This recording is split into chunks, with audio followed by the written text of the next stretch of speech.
A U.S. federal appeals court ruled on August 29, 2025, that most of former President Donald Trump's global tariffs are illegal, stating that Trump exceeded his authority by imposing them under the International Emergency Economic Powers Act (IEEPA). The court's 7-4 decision held that tariffs are a core power granted exclusively to Congress and that the IEEPA does not authorize the president to levy tariffs or taxes. This ruling impacts key tariffs that Trump imposed during his second term against multiple countries including China, Mexico, Canada, the European Union, Japan, India, and Brazil, which were part of his foreign policy and trade strategy.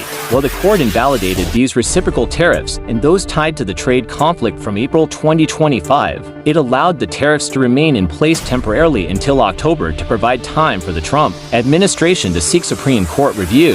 The ruling does not affect tariffs imposed under other legal provisions related to national security, such as those on steel and aluminum. The decision represents a significant setback to Trump's efforts to reshape U.S. trade relations and raise revenue through tariffs, with legal challenges arguing that only Congress has the constitutional authority to impose such import taxes. Businesses have expressed concerns about the uncertainty caused by these tariffs and the ruling's outcome.